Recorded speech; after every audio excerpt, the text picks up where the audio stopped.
This is a few takes in, but let's start a short little video. So, apologies, it's not a Land Rover related one.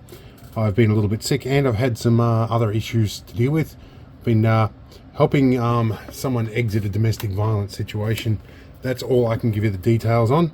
But it has consumed a lot of my time, so I've been doing a lot of low effort videos lately. Hope you don't mind, but a greater cause for my time at the moment. So today we're going to do some through Cat 5 plugs. These are something I've started doing more recently, and actually technically the Cat 6. So yeah, let's get into this. Now we're going to have a look at the two different types of plugs I've been using.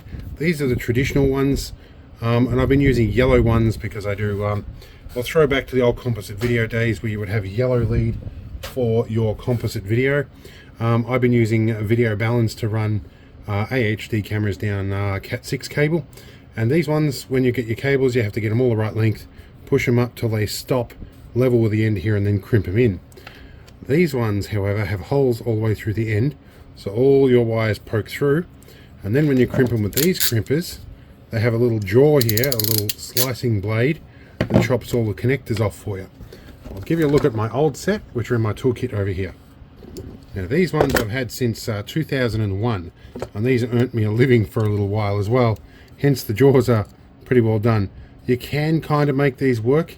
You can crimp these plugs with them, but you've got to get a Stanley knife or a utility knife or something, something like one of these replaceable blades, and cut the end off. It gets pretty hard on the hands after a while, and it's never quite reliable. But yeah, these are my old set. This is the second set of these because I lost the first one. I don't know where they are. They're somewhere in the house. Okay, so if you are going to do Cat 6 cables with these, a couple other tools you might make life a little bit easier for you. Now, most of these features do exist on this tool, but I find it is pretty janky to try and twist this around a cable. Now, these are for solid cables. So I have Cat 6 solid. You can get stranded stuff, which means the conductors have multiple strands. That's more what you do for like patch cables and stuff.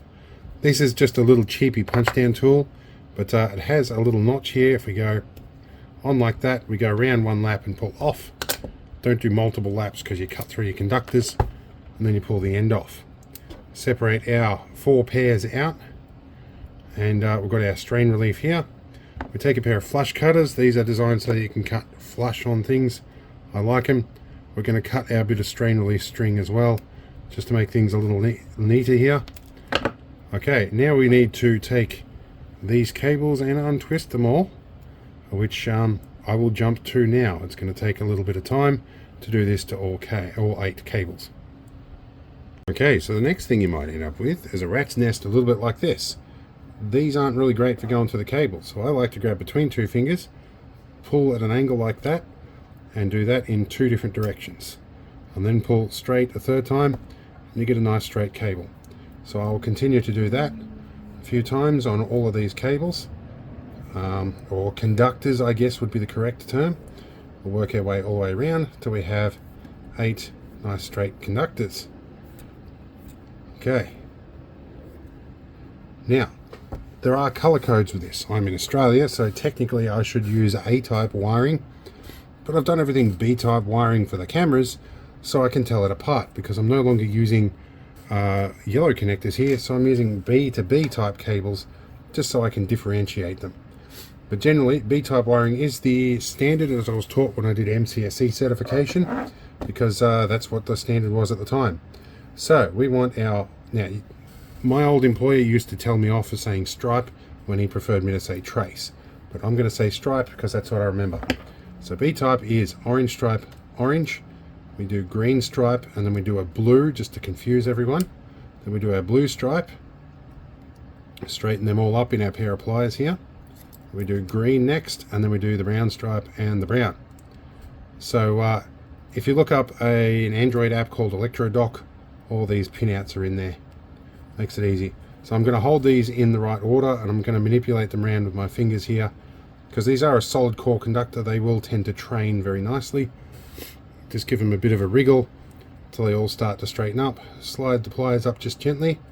I'm going to hold them with my thumb, take my flush cutters, and we're going to bump the whole lot off, nice and clean. Now, this is a bit of a tricky thing you can do when you have larger hands, is you can put this over and you can slide the cable through with the back of your hand, while you keep your thumb held down. Now you see here where we are, we want to slide this so your insulation crimp sits over that little bit there. You can see it. This is why they're transparent. Sometimes your cables might get a little bit wild in there. Had to sneeze there, sorry for the cut. Wild conductors not so much of a problem, but they're all pretty much the same length. In a perfect world, I would pull that out, redo everything and start again. But in truth, I'm probably only using 2 of these conductors, or probably 2 or 4 of them to run an AV signal. I'm not running data down these. So I'm going to be a little bit more careless than I would be if I was doing a data connection.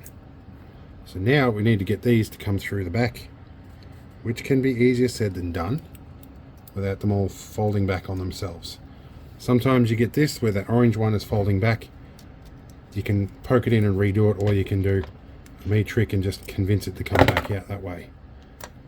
Push it in nice and firm, and then we squeeze, and all these cables should come off. We should have a good connection.